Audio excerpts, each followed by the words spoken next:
$3.06. In one state, there's a price crackdown. At $4.81 per gallon for regular unleaded, Wisconsin Governor Democrat Tony Evers issues an executive order prohibiting price gouging of gas or diesel fuel until the end of the year, while in his press release citing no cases of price gouging. Evers is also calling on the Biden administration to suspend the federal gas tax and a temporary pause on federal reformulated gas requirements. The moves praised by state Democrats and criticized by Republicans, who call the governor's executive order an election year stunt after Evers previously called in his first budget proposal for raising the gas tax by 8 cents in Wisconsin. Jeff Manasso, Fox News. Now, Governor Evers also had called for a special legislative session so lawmakers could overturn an old law that bans abortions in Wisconsin, but Republican lawmakers plan to simply adjourn that session without taking any action as we await a Supreme Court abortion decision. I'm Dave Anthony. This is Fox News. WPTV's First Alert Weather on WSTU is brought to you by Sailfish Roofing, offering excellence, honesty, and integrity in everything they do. Sailfish Roofing, 772-263-ROOF. Community roofing company you can trust. Sailfish Roofing. Now here's WPTV's First Alert meteorologist. Your WPTV First Alert forecast. This afternoon, highs in the mid to upper 80s under partly sunny skies, and the humidity a little bit lower today with drier air pushing in. Tomorrow, a similar weather day, highs in the upper 80s. We're mainly dry with plenty of sunshine, and the humidity staying in check at least for one more day. Friday, highs back to the 90s, and the humidity creeps back in. Rain chances staying low with dry air in the upper of the atmosphere. Stormy weather returns for the weekend with highs for the weekend forecast in the low 90s. I'm WPTV First Alert meteorologist Katya Hall for WSTU 1450, Martin County's Heritage Station. You are listening to WSTU, Stewart, Jensen Beach, Hope Sound, Martin County's Heritage Station. It's time now for the Casey Ingram Show on WSTU. The opinions expressed are those of the program host and guest and not necessarily those of WSTU. WSTU does not endorse products that may be mentioned. Any reproduction or retransmission of this broadcast is strictly prohibited without written consent of WSTU. It's time to call in with your questions and comments at 220-9788, 220-WSTU. And now, here's Casey Ingram. Welcome back. Another beautiful Wednesday. We've had a lot of things that have happened here over the last week, and we're continuing on with the Meet Your Candidate series. And first in the studio today is going to be Amy Pritchett. Amy, hello and welcome. She's back. She was here under another issue before, but we're so glad to have you back in the studio. Thanks for having me, and good morning, Martin County. We're excited to hear about your run here for the Martin County School District Seat 4. So we're going to do that in just a second. Yesterday, just a real quick update. I want to let folks know that Brightline came into the Martin County Commission and they had an update, especially about the train bridge. And Commissioner Sarah Hurd asked them some very pointed questions. If you go to Florida Not All Aboard Facebook page, that video clip is right on the top of the Facebook feed, and I encourage you to go there. You probably will be interested in the questions that Commissioner Hurd asked and how Brightline answered. And of course, there's a link there as well for the entire presentation. But in the meantime, I want to thank Indiantown Marina. It's hurricane season, and folks, I say this every week, and it is so very important. Once a storm is named, it is just about impossible to find a place to store your boat safely in this town. So give them a call out at Indiantown Marina. It is one of South Florida's best boat storage facilities, and it's located inland on the Okeechobee Waterway. It's really probably the best protected hurricane hole in the area. Give them a call, get your reservation, then you have peace of mind. Your boat has a place to go if a hurricane should come our way. The number is 772-631-3272, 631-3272. And while you're out there, it's a full-service or do-it-yourself boat yard. So if you have any work that needs to be done, they can help you out, or you can just go head out and work on the boat yourself. Also, with COVID, unexpected expenses, and illnesses, there are many issues that can cause your successful business to slump deep into the red. We are here to help, and we only get paid if we provide you a workout. Debt restructuring is complicated. We're the negotiator between you and your your creditors. Commercial Mortgage has been in the industry of small balance corporate finance since 2003. Our focus is on challenging corporate foreclosures, debt restructures, equity, and new debt solutions. These issues are often not easy to see or understand when you run a business and are faced with multifaceted debt challenges that include legal actions on various fronts. That's where we come in. We never charge a front fee or deposit, and we're only paid if we successfully provide you a debt workout. Areas of expertise include hotels, marinas, office buildings, restaurants, apartments, multifamily, condos, golf courses, home builders, land development, including new and repurposed development. Call Commercial Mortgage LLC at 772-872-6099 or visit them online, commercialmortgagellc.com. And finally, don't forget to go out and visit the best kept secret in Martin County, and that is the Fish House Art Center. They're doing some renovations out there, but it's still open, and they've got local artists, Airbnb, art gallery, boat charters, marina, craft and creamery. There's literally something for the entire family. Craft beers, wine, and 24 flavors of ice cream. You can rent paddle boards, bike rentals, just tons of things out there at the Fish House Art Center. So if you want to check them out online before you head out, it's thefishhouseartcenter.com or give them a call, 221-5482. So in the studio, as I said, we have Amy Pritchett. She's running for Martin County School Board District 4. She's the second candidate I've had in. Last week we had in Jen Russell, and in July we're going to have Liz Bernstein in, July 20th. Tony Anderson, I did reach out to him, but he has not responded, so we get to hear for the three candidates, and we're really looking forward to it. It's such an important position. The school board is responsible, of course, for setting the procedures and policies for the school, and our children are clearly our biggest and treasured asset here. So super important. Amy is a wife and mother of two, grandmother of 8-year-old twins. She was born and raised in New Jersey and migrated to New York in her early 20s.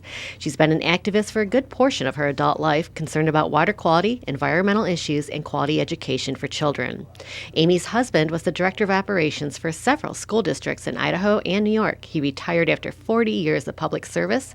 Amy spent many years in various roles in the PTA, including president at the high school level. In her professional life, Amy worked for a local utility company owned by Consolidated Edison. She spent 15 years with Orange and Rockland with roles in public affairs, new business, and customer service.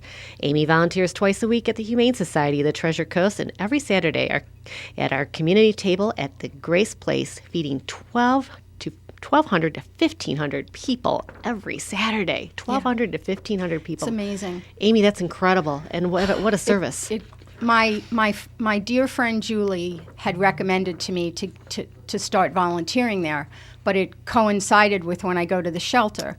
But what I didn't know is there's 3 opportunities in one Saturday to volunteer. You can prep, you can plate, and you can serve. Okay. So I go and I prep, and then I go to the shelter. So I get both in, and I feel wonderful about it. And I've met the most incredible people. And we're helping people who are hungry. 1,200 to Children 1,500 and people. families. That's right. Every Saturday. It really says a lot, Yeah. just the sheer volume of people that are coming out there. And the people that are doing it at the Grace Place, Greg and Debbie Wade, are fantastic people. Fantastic group. Yeah. Well, Amy, you've lived here in Martin County since late 2017, and you've become very involved during the coronavirus turmoil, which is where I first met you, as a matter of Yes. fact. And this is what has led you to seek a position on the Martin County School Board. So tell us a little bit more about that, why you decided to run for the school board at this time. Sure. I started attending the Board of County Commission meetings when the mandates were passed down. We were being told we had to wear masks, and that in some cases being pressured to be vaccinated. I felt this was an infringement on my liberties. Yes. And when the mandates were lifted and the children still had to wear masks, I started going to school board meetings with some friends because we really felt that the masks inhibited the children. They couldn't see their neither teacher or children could see each other's faces. You just saw their eyes, no smiles. It was hard for kids to communicate effectively.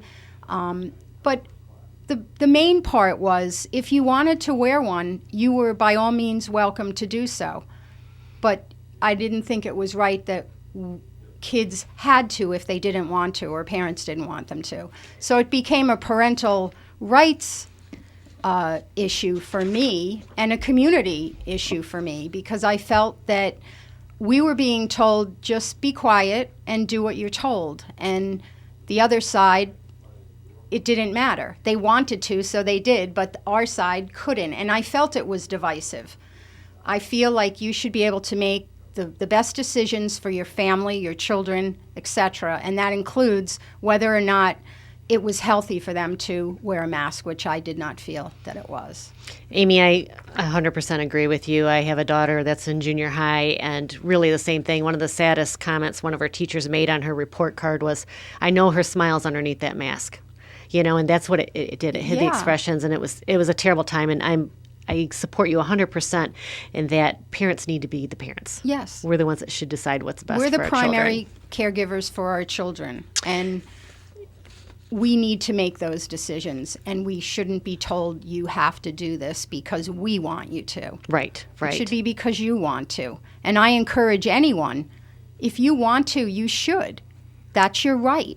That's right. But it's my right to say no. That's 100% right. Again, we're speaking with Amy Pritchett. She is running for the Martin County School Board, District 4.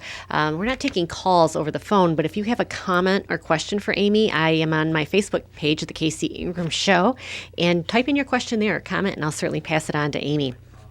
Amy, one of the largest issues right now for schools in general across the nation, of course, is safety and security.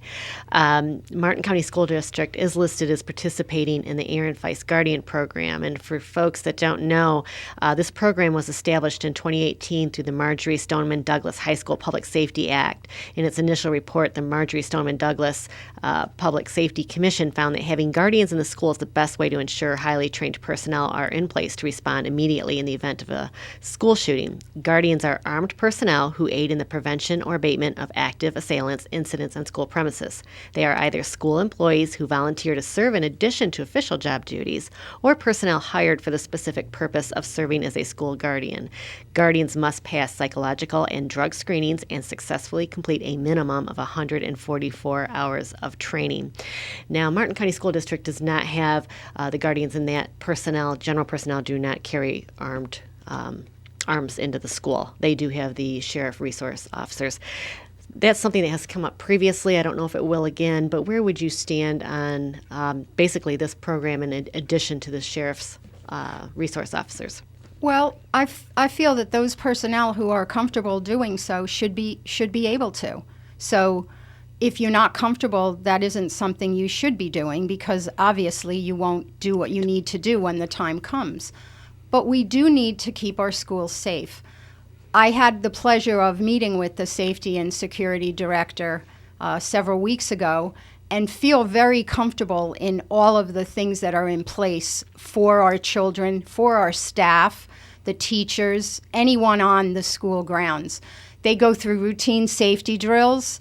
They are upgrading equipment all the time to keep up with technology, because that's one of the pieces. When the technology gets old, it's no longer the quality. Right. I'm a big proponent of being as upgraded as possible. Our schools are considered to be one of the safest in the state of Florida and the district itself, so I'm comfortable with that. But with respect to the Guardian program, I think it should be used for those who feel they would like to carry on to school grounds, but it shouldn't be forced. Absolutely. What about, let's talk a little more about the curriculum at Martin County School. I think that there's a committee that tries to help review some of the books and the materials that come through. Right. Would you like to see any changes in the curriculum? I would like the curriculum to be directly impactful to the reading and writing. Scores came out about a week and a half, 2 weeks ago, and they're not good scores. We can do better. We need to do better. And the focus should be on reading and writing, because if your kids aren't proficient in third grade and they're going on to fourth grade, the trouble begins. The kids need to have that proficiency, that confidence, because all the other subjects mean nothing if they can't read and write. So I believe the money and the budget should be targeting the curriculum in reading and writing. Maybe tone down some of the other things that they're doing now to concentrate fully on that till those scores rise. 53% is, to me, half. It's abysmal. It's abysmal, and we need to be up in the 90s. And that's a far reach from 53. So the target should be on reading and writing, and the younger grades getting that base so that when they get to the middle and the high school, they're confident and comfortable and can strive. It's truly something. I remember I heard a statistic at one point that by the third grade, if the child has fallen behind, the chances of them ever catching up it's slim. It's going to be very tough for that child. And how hard is it for the teacher? You get a classroom full where half of them aren't reading proficiently. Your skills and your abilities are hindered because you're having to tailor all the time. If you have a bulk of kids that can read and write proficiently, you can move forward and they excel. That's but right. if you're constantly having to tailor the program so that the other kids can catch up, they never catch up. And there's another issue with Martin County School District as well, and that's for children that do not speak English. Right. There's a good portion that are already in the school, and that's another thing that the teachers have to deal with. Yeah, I think they need to concentrate on hiring some more bilingual teachers, so that they can teach in both languages and help those children. I also think it's important, I know at the Port Solano Elementary School, which is in my district, they have this buddy program in the morning for breakfast. The kids who aren't proficient in English are matched up with children who do, and they help them and support them. And it's wonderful because they form these friendships that carry on throughout their whole school career, but it starts early. It starts in kindergarten. And those kids Great meet idea. once a week. I love it. I love that program. It truly is, and Yeah. the children can feed off of each other. You know, we talked a little bit about parental choice with the mask mandate, but let's move on a little bit to charter schools and parental choice on their education of the Sure. kids. So we just had a new school that has broken ground in Indiantown. Yes, and I was at the school board meeting yesterday, and I have to tell you, I got very emotional when school board member Powers talked about how she'd grown up here and how wonderful it was that there's finally going to be a high school in Indiantown, so those students don't have to be bused to other schools. That's a wonderful thing. We take it for granted. You wake up in the morning, We do. you get ready for school, you hop on the bus or you walk. These kids are getting up hour and a half, 2 hours early just so they can be to school on time. That's amazing to me. You and think the about that. emotion. Right. And think about that for the day, the travel Yes. time there and back, Yes. how much time these kids are spending on the road. Absolutely. It's So meaningless time. I am a big proponent of school choice. I have neighbors that are homeschooling their children. It's wonderful. And parents do have the right to have that choice. And I think that it's important that they get the value that they want wherever they decide they're going to go. If they want to homeschool, they should be supported there. If they want to go to a charter school, they should be supported there. If they want to go to a private school, it's up to the parent to make that decision. What I would say is my hopes and dreams are that one day the public school will be so attractive that there won't need to be all these different choices. Although I certainly welcome them, I'd love it to hear somebody say, there is no other choice. Public schools are fantastic. That's the goal. That is a wonderful goal to have, and I think everybody would agree if Yeah. we could have the public school make sure it fits all sizes of children. Absolutely. You And I know that's idealistic, but it is definitely nice. something I'd love to see in my lifetime. It would be nice. And again, I think it's important to note, I appreciate your stance personally on parental choice, because right now it doesn't fit all children. It doesn't. And Jen Russell was in here last week, and she homeschools and gave a Correct. very good reason why. Yes. She talked about it's her the best son for her and children, not yes. being able to speak. And she was so fortunate to have that choice. When I went to school, there wasn't that choice No. at all. No. It was public school or Catholic school. Or you went to an academy. That's right. There were prep academies, but nothing like today. Yeah, absolutely. It is a lot different. Amy, if you get on the school board, what about the budget of the school board? Is there anything there that you think that needs to be evaluated or worked on? You know, it's interesting because it evolves. Like right now, because of what happened in Texas and how parents feel about safety, I want to see money put toward safety. But secondarily, as we said before, the curriculum with reading and writing. put more dollars there. Put more dollars where it really makes an impact. I love it that children can do art and music and sports. Right. But they need to go to school to learn the basic subjects.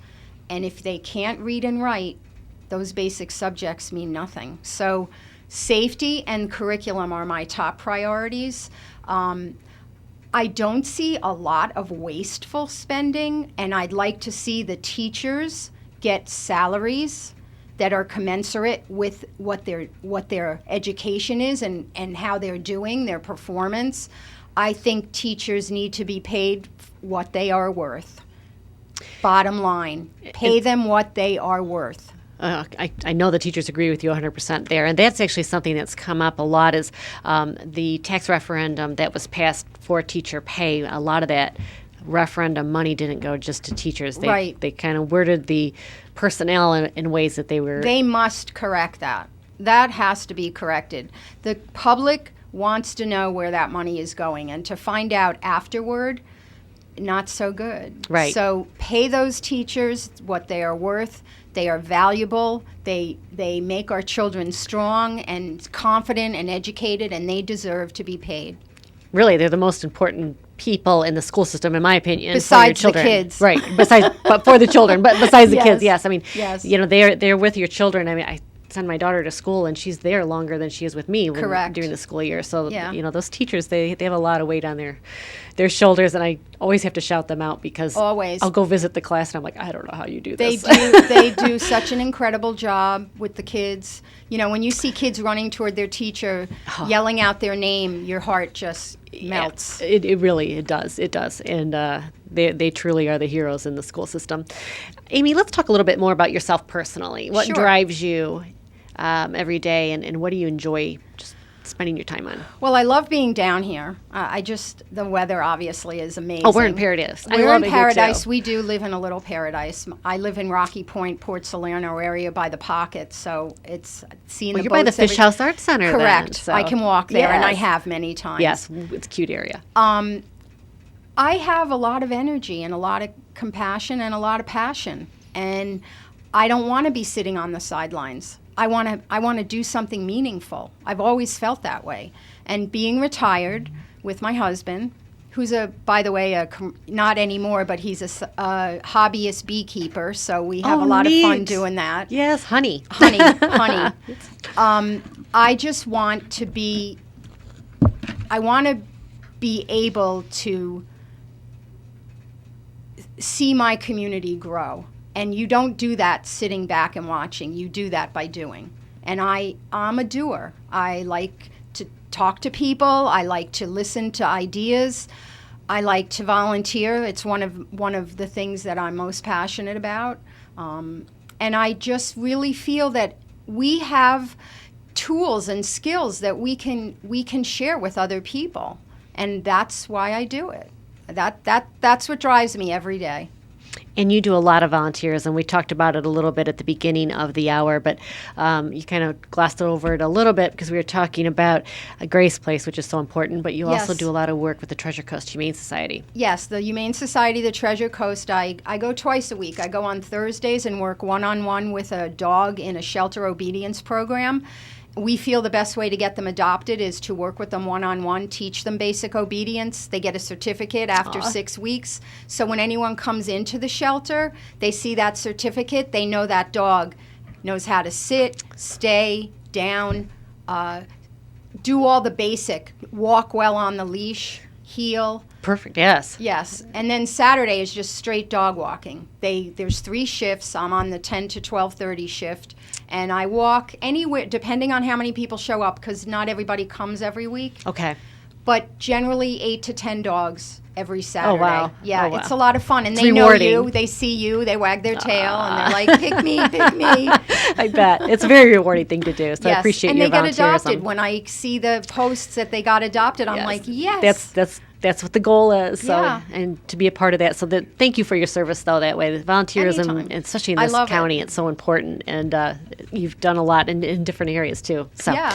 Amy, we're coming down to the end of the half Sure. hour. Where can people reach you? Where can they see you? I think there's actually a candidate meet and greet tonight out in At Indiantown. Indiantown at Outpost, I believe it's called. I think so. I don't at have it in 5 front of me. o'clock. All the candidates from all the different elections in Martin County have been invited, so yes, I will be there. I have a website, abpritchett, PRITCHETT.com. I have a Facebook page, Amy Pritchett for Martin County School Board. And I'll give you a local number that you can call, 772-266-0901. And there you have it, Amy Pritchett. She's running for Martin County School Board, District number 4. Yes. And, wish you all the luck Thank here. you so much for having me. It's been my love pleasure. coming here. Truly, for anybody to put their hat in the ring and run for office, it's a really big deal, and you're putting yourself and your family out there. So I always support anybody to come here on the show and be able to share why you're running and share a little bit about yourself. And Sure. I think we have a little more idea about you today, Amy. You're very Absolutely. passionate. So Thank you. It was a lot of fun. Again, last week we spoke with Jen Russell. We're going to have Liz Bernstein in on July 20th. And up next, we're going to have Ebo and Sua on, and it's going to be very exciting. We're going to talk about the solar power energy program here in Florida. So, Amy Pritchett, good luck to you. And Thanks so much. Hope you guys can go out and see her tonight in Indiantown. All right. Thank you, Casey. You're welcome.